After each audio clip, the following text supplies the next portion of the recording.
Ngayong maulan at malamig ang panahon, masarap humigop ng mainit na sabaw.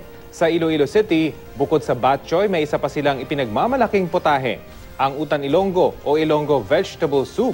Ang putaheng yan ni-level up sa isang restaurant sa Makati. Matakam sa balitang hatid ng kapuso nating si Michael Daes. Bilang tag-ulan na, baka maraming nagkakasakit sa inyo, kaya kailangan natin ng pampaginhawa. Kaya kakain tayo ngayong gabi ng sabaw mula sa mga Ilonggo. Tara. Chef, ano yung pagkain natin ngayong gabi? Utan Ilonggo. Utan Ilonggo. Ano po yung ibig sabihin ng utan? Gulay. Anong klaseng gulay po yun? Kalabasa, okra, talong, saluyot, malunggay. So vegetable soup. Soup. Ilonggo vegetable soup. Yung kaya medyo kumapal siya dahil sa okra. Dahil sa okra at saka sa saluyot. Sa saluyot rin. Sa saluyot yun, pag madulas-dulas. ano yun eh, no?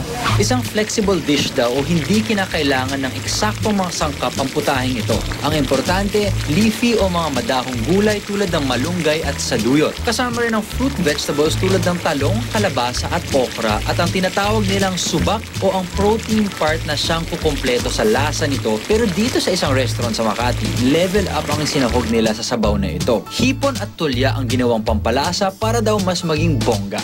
Game, subukan natin to. Mukhang okay to sa mga may sakit ah. Ang dami nating na-feature ng mga Ilonggo dish dito sa Midnight Express. Pero ngayon ko lang ito narinig. Hindi ko nagugulat. Dahil yung Pilipinas, 2.5 taon na ako nag-feature ng pagkain dito sa Pilipinas. Hindi pa rin nauubusan. At parang ang dami-dami talaga. Ito yung mga makaluma ha. So kitang-kita talaga kasama sa kultura nating mga Pilipino ang pagkain. Pwede siya maging ulam or soup. Pag may kanin, mas masyadong siyang ma-appreciate. Pag medyo may sakit ka, ang sarap nito. Kasi yung init niya, dahil mas makapal yung sabaw niya, yung init niya, mabagal yung gapang. Kung may ginhawa ka talagang mararamdaman pag kinain mo yung sabaw na to. At syempre yung fact na gulay siya, healthy. Pero hindi lang yun eh. May psychological effect, may parang placebo effect din yung gulay eh, di ba? Kasi alam natin lahat na healthy yung gulay. Nakakapagpagaling sana ng sakit. Parang ako, parang magaling na ako ngayon, no? Wala na. Wala na.